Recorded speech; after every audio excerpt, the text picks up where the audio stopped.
ओम श्री वेद पुरुषाय नमः। नमस्कार। क्लास नंबर 360 श्रीमद् भगवद गीता जी शंकराचार्य जी के भाष्य के अनुसार आरंभ किया जाता है। ओम श्री सीता रामचंद्राभ्याम नमः। नमो गुरुभ्यः। ओम अथ काल देवताः श्री संवत् 2081 पौष कृष्ण पक्षः चतुर्दशी रविवारः ज्येष्ठा नक्षत्रं दक्षिणायनं हेमंत ऋतुः। ओम तत्सत् श्री शंकराचार्याय गुरवे नमः। न कर्मणामनारम्भान् नैष्कर्म्यं पुरुषोऽश्नुते न च सन्न्यसनादेव सिद्धिं समधिगच्छति। अध्याय नंबर 3 और श्लोक number 4 Shrimad Bhagavad Gita ji, Gita press, Gorakhpur, book number 10, Shankaracharya ji के भाष्य वाली पुस्तक। अच्छा जी, तो हमने इसका भाष्य देख रहे हैं, उसी को आगे देखते हैं। तो क्या कहा गया है यहाँ पर? इस श्लोक में भगवान कहते हैं कि नैष्कर्म्य जो हमारा जीवन का उद्देश्य है, अर्थात कर्म, अपने आप को आत्मा जो करता देखती है अज्ञान के कारण, लेकिन ना वो करता है ना वो भोगता है। आत्मा अकर्ता स्वयं आनंद रूप है, लेकिन अज्ञान में वही अकर्ता आत्मा अपने आप को करता देखती है। तो सारा शास्त्र हमको हमारे स्वरूपतः अपने परम सत्यम, हमारा परम सत्य है निष्कर्म, अर्थात निष्क्रिय आत्म स्वरूप में कोई क्रिया नहीं है। तो हमको लग सकता है कि क्रिया का मतलब नाहक ना होना माने स्टिल, नो क्रिया माने रुक जाओ, क्रिया माने चल पड़ो। तो इसलिए कहीं कर्म को छोड़ देना कर्म शून्यता है। यही ये समझाया जा रहा है कि कर्म को छोड़ देना या कर्म को पकड़ लेना दोनों ही कर्म है। तो फिर कर्म शून्यता क्या है? कर्म शून्यता है कि विचार करके जानना कि आत्मा कर्म करती हुई दिख रही है, लेकिन कर्म करती हुई कर रही नहीं है।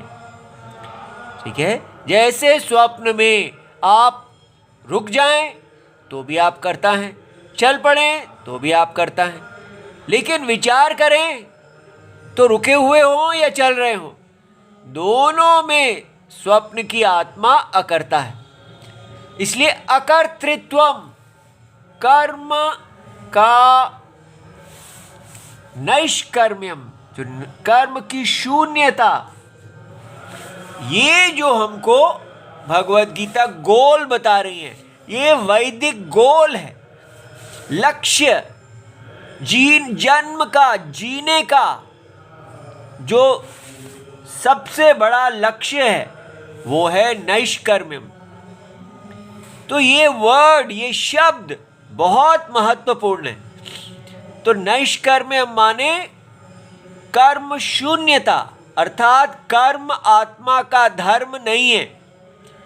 आत्मा कर्म का साक्षी है, लेकिन अज्ञान में अपने आप को करता और भोगता देखता है।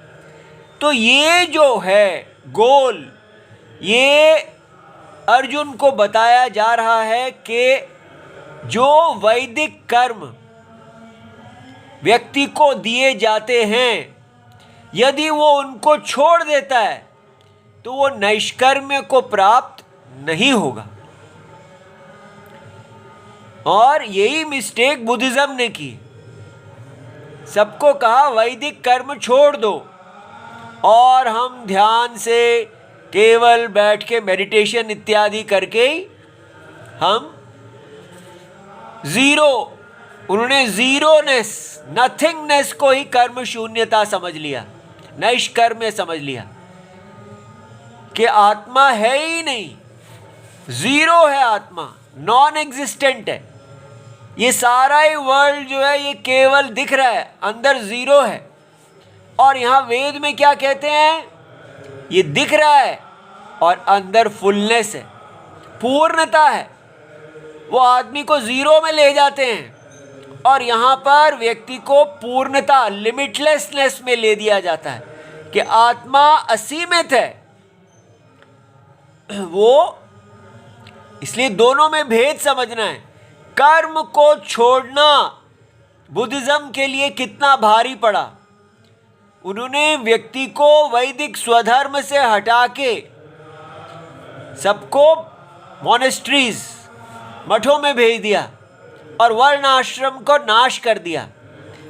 और यहां मोह से अर्जुन का वर्ण आश्रम जा रहा है। तो भगवान उनको कह रहे हैं कि आपको अपने वर्ण आश्रम धर्म को अगर आप छोड़ेंगे तो वर्ण आश्रम धर्म के पालन से जो सबसे बड़ा गोल मिलता है, जो लक्ष्य है जीवन का, मोक्ष, उसको नहीं प्राप्त कर पाएंगे। इसलिए बताया जा रहा है कि वर्ण आश्रम धर्म ही आपके मोक्ष का साधन है। आजकल हम हिंदू पूरी तरह अपने वर्ण आश्रम धर्म को छोड़ के बैठे हैं और सोच रहे हैं कि हम तो बहुत ही बड़े हैं। सब लोग वेट कर रहे हैं कि कल की अवतार आने वाले हैं और कमाल हो जाएगा। लेकिन सावधान, यही भगवत गीता में लिखा है, भगवान कहते हैं कि विनाशाय च दुष्कृताम परित्राणाय साधूनाम, अर्थात जो लोग धर्म का पालन कर रहे हैं, साधु लोग, उनकी रक्षा के लिए मैं आता हूं। और जो धर्म का पालन नहीं कर रहे उनके विनाश के लिए आता हूं। तो वर्ण आश्रम ही धर्म है, उनको हम सब हिंदू छोड़े बैठे हैं। कहीं ये ना हो कि ये कल की भगवान आके हमारी पिटाई शुरू कर दें।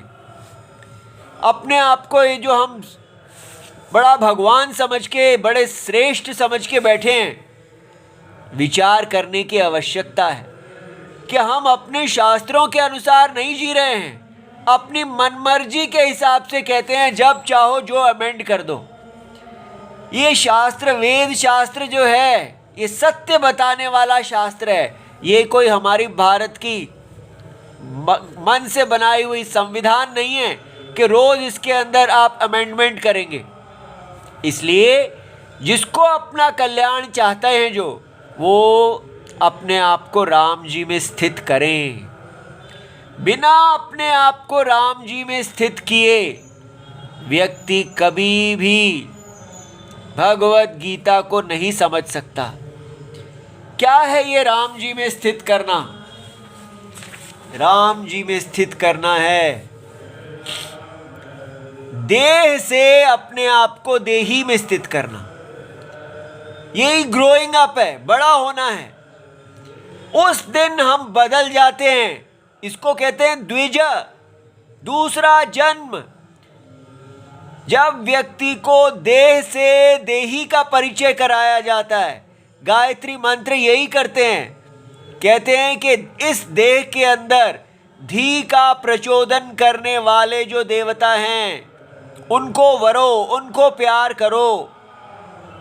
जब हमारी अटेंशन देह से हटा के देही पे की जाती है, उस दिन हमारा सारी गेम चेंज हो जाती है। लेकिन ये गेम चेंज हो ही नहीं रही। हम वही देह के अंदर बैठे हैं और अपने आप को कह रहे हैं हम बड़े हिंदू हैं। जब तक हम देह रहते हैं तब तक हमारी सारी लाइफ का उद्देश्य देह को भरना, कंज्यूमरिज्म ही रहता है। हम पॉलिटिकल रहते हैं, धार्मिक होते ही नहीं। कब हम धार्मिक होते हैं? जब हम समझते हैं कि हम देही हैं। आजकल आप घर में बच्चों को पूछिए आपकी एज क्या है, वो लोग देखते हैं हम तो बच्चे हैं, हम तो बच्चे हैं। और लेकिन शास्त्र में पहले उनको बताया जाता था कि ये बच्चा आपका शरीर है, लेकिन आप अनंत हैं, आपकी आयु अनंत है, काल जयी हैं आप। आपने कितने शरीरों को धारण किया और कितनों को छोड़ दिया, कितने शरीर में आप महावृद्ध हुए और चले गए। ये बच्चापन तो आता जाता रहता है। आप अपनी वास्तविक आयु को देखिए, आप ज्ञान वृद्ध हैं, कितने कितने जन्मों से आप नैष्कर्म्य की इच्छा से शरीर को धारण कर रहे हैं और छोड़ रहे हैं। अपने पुराने जन्मों की तपस्या को देखिए और उसी तपस्या की यात्रा को धारण कीजिए। ये विद्या जब छोटे से बच्चे को बताई जाती है और उसको यज्ञोपवीत दिया जाता है, तो वो समझ जाता है कि वो एक पुराना तपस्वी है और इस शरीर में आया है, और ये शरीर छोटा है और ये बड़ा होके चला जाएगा, लेकिन उसकी तपस्या नैष्कर्म्य की तरफ जानी चाहिए। उसको ब्रह्मचर्य व्रत दिया जाता है कि आप इस देह को वेद के अनुसार बनाइए। ब्रह्मचर्यम, ब्रह्म माने वेद, वेद के अनुसार आचरण करने के लिए इस देह को आप तपाइए, इसको अनुकूल बनाइए, इसको शुद्ध कीजिए। ये सब मॉडर्न हिंदुइज्म में से गायब है। हमारी एजुकेशन है बाजार के लिए तैयार हो जाइए, बाजार के लिए तैयार हो जाइए। इतने नालायक बन गए हम लोग, लेकिन फिर भी अपने आप को पता नहीं किस सपने में घूम रहे हैं कि हमारे जैसा कोई नहीं, हमारे जैसा कोई नहीं। क्योंकि हम अपनी तुलना कर रहे हैं मुसलमान इत्यादियों से, वो उससे भी ज्यादा नालायक है।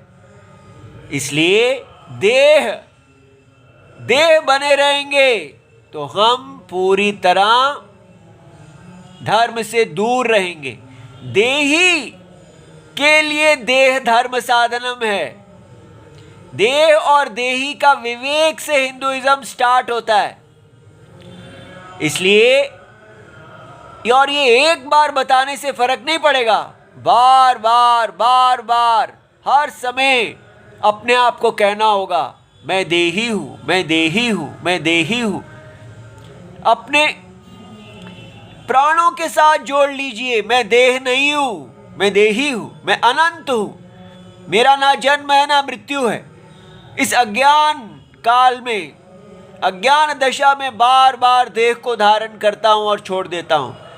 इस देह को तर्पण करना मेरा धर्म नहीं है, मेरा कल्याण है इस देह को यज्ञ में का साधन बनाना। ये देही, सारे जगत का देही एक है, परमात्मा ही इस देह में वास करते हैं। मैं राम हूं, मैं सीता हूं। तब ये देह जो है, अगर ये पुरुष है तो ये राम होनी चाहिए, अगर आपकी देह स्त्री है तो ये सीता होनी चाहिए। इसी प्रकार यदि आपकी देह ब्राह्मण, क्षत्रिय, वैश्य, शूद्र इत्यादि जो भी है, तो ये उसके अनुसार चलनी चाहिए। ये देह यज्ञ के काम आनी चाहिए। लेकिन हम इसको बाजारू बनाते जा रहे हैं और कह रहे हैं हमको तो अपने शास्त्रों को अमेंड करना है, शास्त्र बदलेंगे हमारी मजे के लिए। ये सत्य कभी नहीं बदलता, आपको सत्य के अनुसार होना होगा। इसलिए अपने आप को अगर बचाना चाहते हैं तो बचा लीजिए, कोई नहीं आएगा आपको बचाने के लिए। जो व्यक्ति राम जी की शरण लेगा वो बचेगा, जो नहीं लेगा वो इसी देह को बस भरता भरता बार बार मरता रहेगा। यहाँ पर कोई किसी के ऊपर दया नहीं कर सकता। भगवान भी चाहें तो हम पर केवल वो आके यही करेंगे, आपको बताएंगे कि देही की शरण लो, आप देही हैं। इसलिए ये देही परमात्मा है, हमको अपने परमात्मा की शरण लेनी है। हमारे गुरुजी देह के अंदर ही वास करते हैं, बस इतना उपदेश ही मिलेगा। लेकिन उस उपदेश का पालन तो करना होगा। भगवान अर्जुन को उपदेश दे सकते हैं, उससे आगे कुछ नहीं कर सकते। कह सकते हैं कि ठीक है मैं सारथी हूँ, आप धनुष चलाइए। अर्जुन और कृष्ण की जोड़ी यहीं तक है, लेकिन काम तो अर्जुन को ही करना होगा। इसलिए आधुनिक अर्जुन जो हैं, क्या वो कृष्ण जी को चुनेंगे या नहीं चुनेंगे? गेंद अर्जुन के पाले में है, श्री कृष्ण के नहीं। अगर श्री कृष्ण जी कर सकते होते तो वो सबको मोक्ष दे देते, क्योंकि उनके लिए तो सब आत्मा ही है, वो अपने आप को ही देख रहे हैं। इसलिए इसको हल्का नहीं लें, सीरियस हो, लाइफ को इतना हल्का नहीं लें। ये मौका बार बार नहीं मिलता, एक बार भी अंतरात्मा की झलक मिले तो पकड़ लेनी चाहिए। एक बार छूटे तो पता नहीं कहाँ ले जाएगा ये माया मृग। ठीक है, ये बात समझ में आ गई। तो इसलिए ये जो कहा गया कि वैदिक कर्म को नहीं छोड़ना, वैदिक कर्म के बिना आपको नैष्कर्म्य नहीं मिलेगा।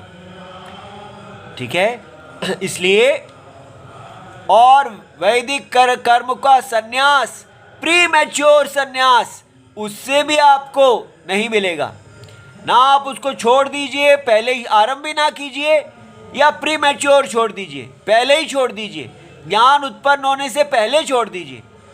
सो पहला केस है, मैं वैदिक कर्म करता ही नहीं, जो आजकल हिंदू कर रहे हैं। और दूसरे हैं, अगर करता हूँ तो मोह में आके पहले ही छोड़ देता हूँ बिना ज्ञान उत्पन्न हुए। तो भी दोनों केस में आप इस स्वप्न को, इस वर्चुअल रियलिटी से बाहर नहीं निकल पाएंगे। इस वर्चुअल को एक्चुअल समझ के पागल रहेंगे इसके अंदर। ठीक है,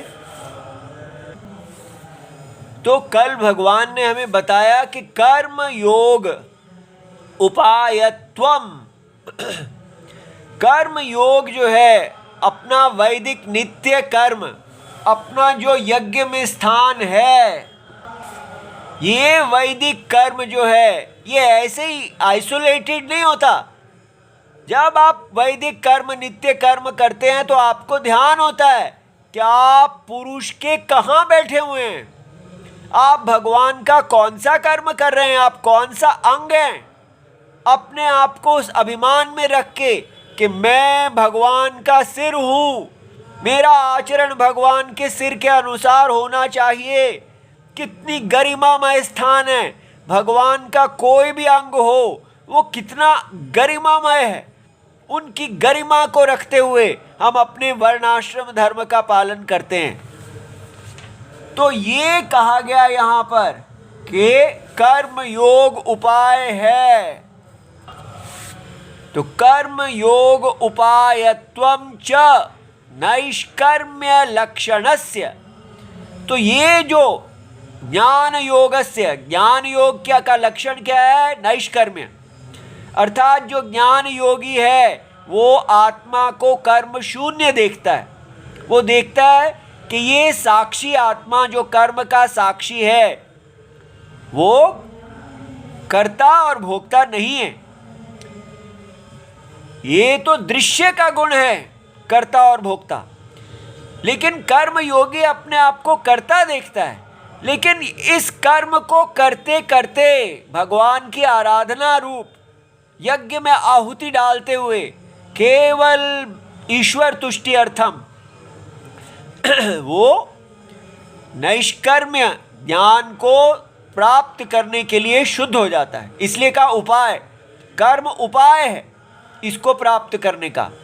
श्रुतौ इति, श्रुतौ इह च प्रतिपादितम।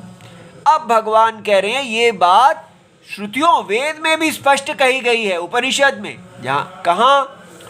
श्रुतौ तावत् प्रकृतस्य आत्मलोकस्य वेद्यस्य वेद वेदना उपायत्वेन।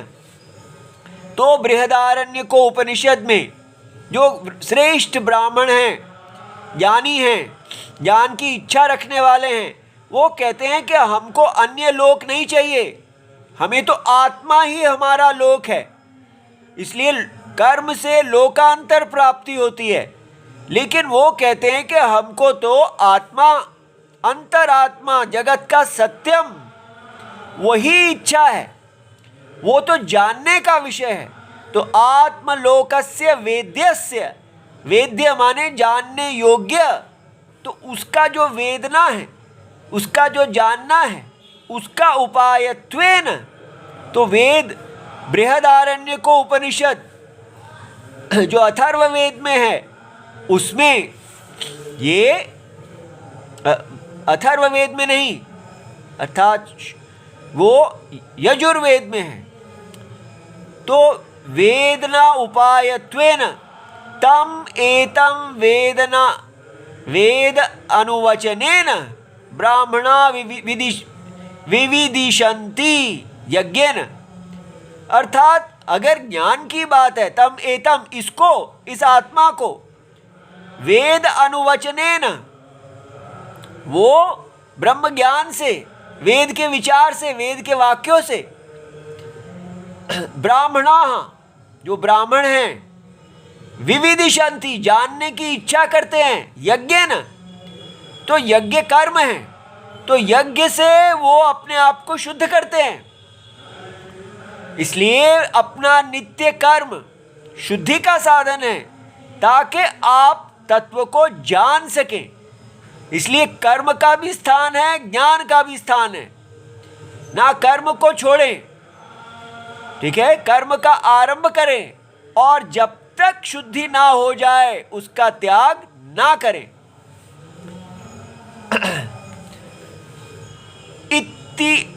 इत्यादिना कर्म योगस्य ज्ञान योग उपायत्वं प्रतिपादितम।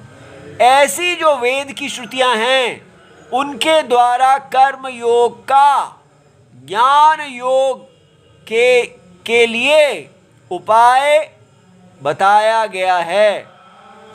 इसलिए हमको बहुत विचारशील होना है।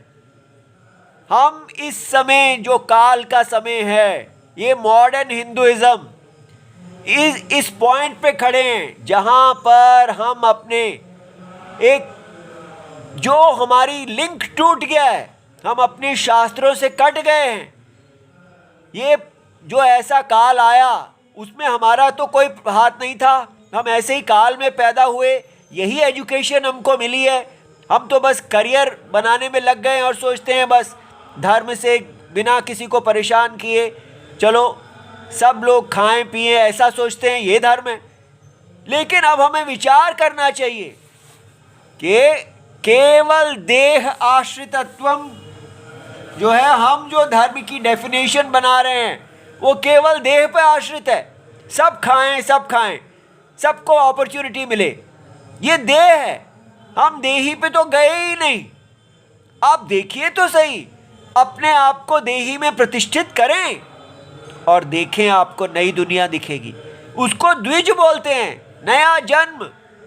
ये थिंकिंग ही बदल जाती है।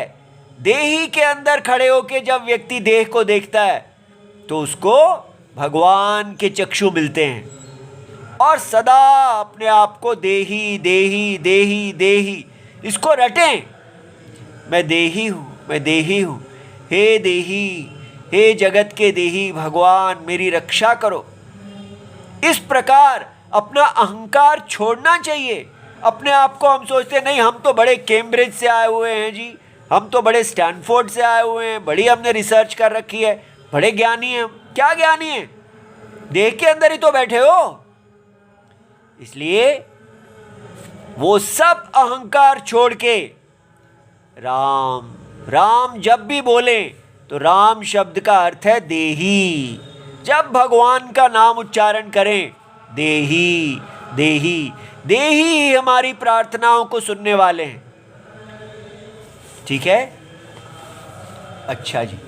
अब भगवान कहते हैं कि देखिए, इह अपीच, ये बात केवल भगवत वेद में ही नहीं है, भगवत गीता जी में भी आगे भगवान यही कह रहे हैं। इसलिए इनको समझना चाहिए।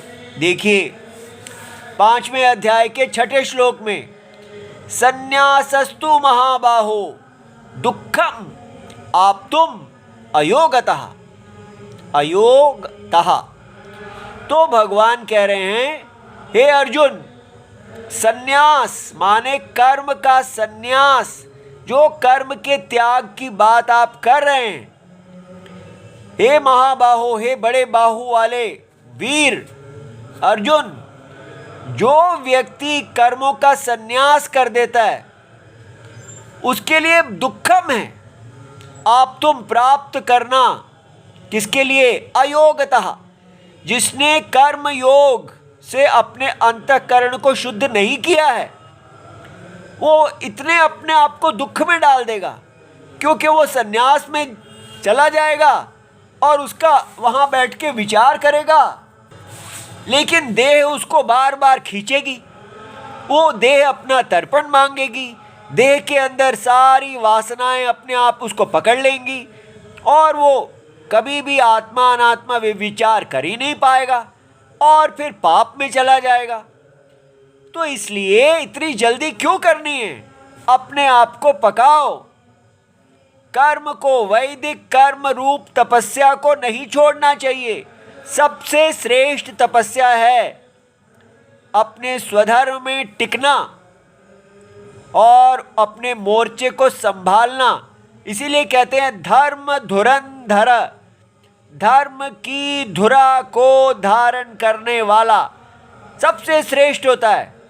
उसी को कुल कहते हैं। जिस कुल में पिता और पुत्र की परंपरा होती है, सारा परिवार धर्म में लगा हुआ है और उस धर्म की धुरा को, उस डंडे को बैल, एक बैल छोड़ता है और दूसरा बैल धारण करता है।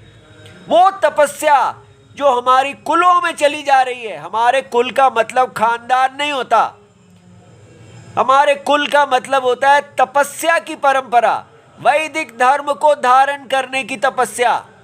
अपने राग और द्वेष को रोक के सदा अपने वैदिक धर्म की ज्ञान गंगा को बहाते रहना, ये तपस्या है।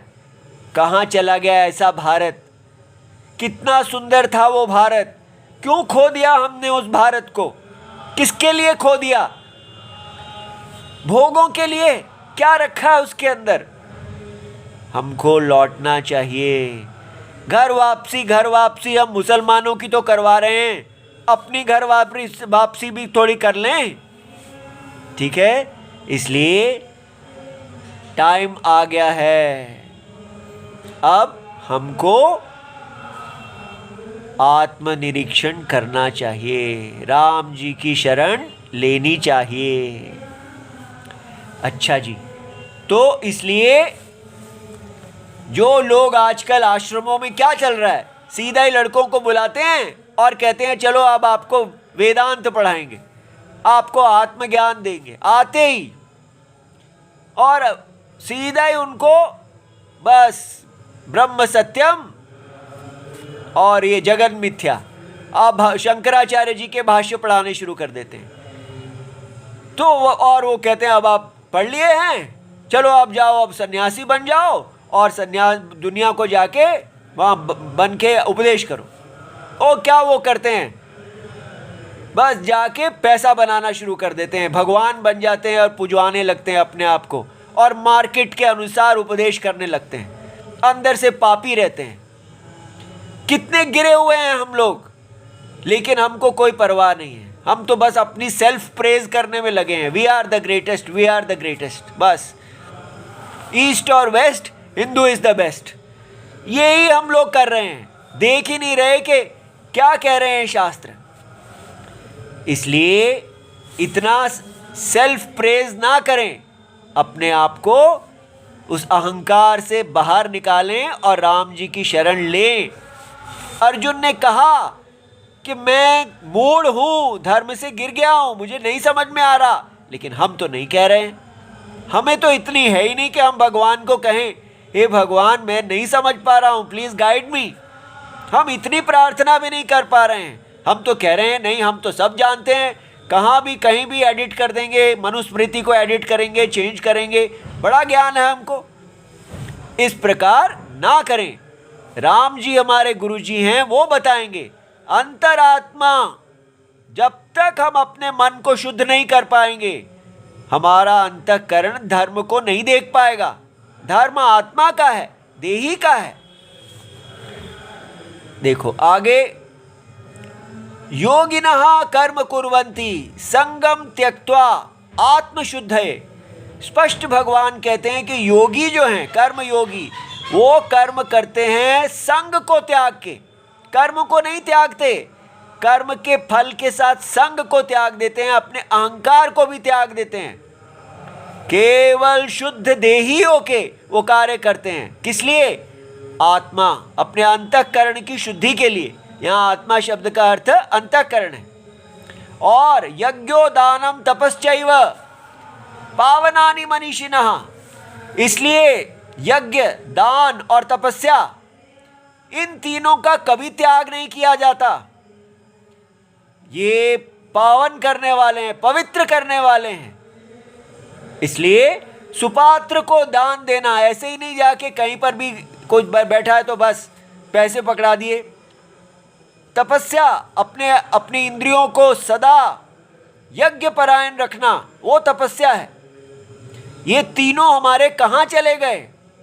इस पे विचार करना चाहिए, रोना चाहिए और राम जी से कहना चाहिए कि हमारे उस श्रेष्ठ, हमारे पितरों ने जिस धर्म का पालन किया है, हमें उसमें पुनः प्रतिष्ठित कीजिए इत्यादि प्रतिपादिष्यन्ति, ऐसा आगे के अध्यायों में भगवान बताएंगे। ठीक है। ओम नमो भगवते वासुदेवाय। प्रणाम।